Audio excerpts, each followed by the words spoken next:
सुप्रभात।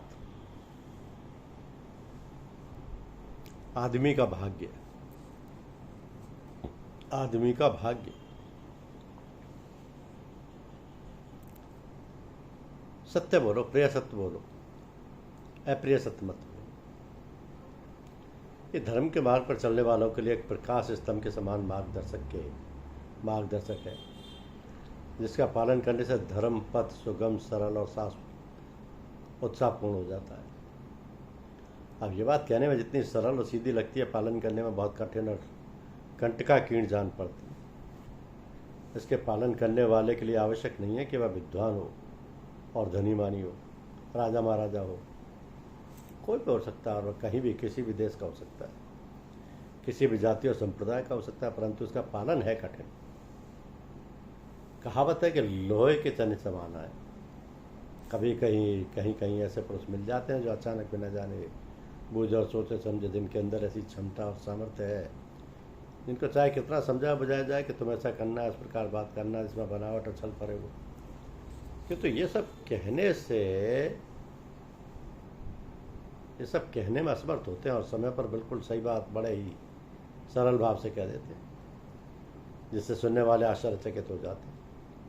और सत्य बोलने वाले में कितना ही उनका हित और हानि तथा लोक खसाई हो, उसका उन्हें रंच बात भी ध्यान नहीं आता और ना संकोच।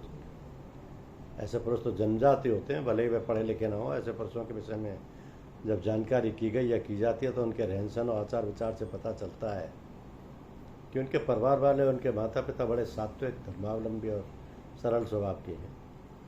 बालपन से जब जैसा प्रभाव उनके हृदय और मन पर पड़ता है, जैसा रहन सहन, आचार विचार उनको देखते सुनने में, बरतने में मिलता है, उसकी छाप उनके हृदय पटल पर अंकित होती रहती है। और फिर जैसे जैसे वो बढ़ते हैं, उसी बात का प्रभाव बढ़ता जाता है।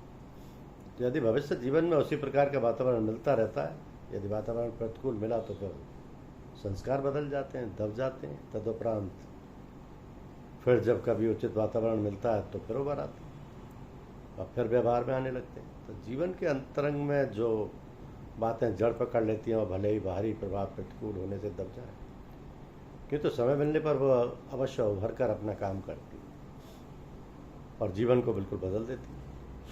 तो पूर्व संस्कारों का जब वर्तमान से मेल मिलाप होता है, तब गतिविधियों में अंतर पड़ जाता है। समान और उचित प्रकार की दशा होने पर तो उत्तम प्रकार के व्यवहार आचरण होते हैं, और असमान और अनुचित दशा होने पर उनमें गतिरोध और होकर उच्छृंखलता और अशोभनीय कार्य करने की प्रवृत्ति पैदा हो जाती है। ये सब कुछ भगवान संग और समाज की राजनीति पर निर्भर करता है। भगवान की दया, कृपा और सत्संग के प्रभाव से मनुष्य कुछ का कुछ बन जाता है। आदमी के भाग्य के विषय में मनुष्य जानने में असमर्थ है। कहते हैं कि ऐसे त्रिकालज्ञ महात्मा लोग हैं जो मनुष्य जीवन के भूत, भविष्य और वर्तमान को जान लेते हैं। वही संभव नहीं ऐसे महापुरुषों, किंतु कहीं दिखलाई नहीं पड़ते। लोग कहते हैं कि पहाड़ों पर, गुफाओं, कंदराओं में इस प्रकार के महात्मा लोग रहते हैं, और कभी कभी भूले भटके लोगों को मिल जाते हैं।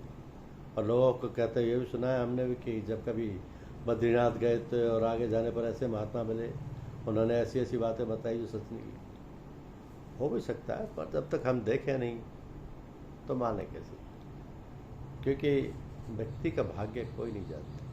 धन्यवाद।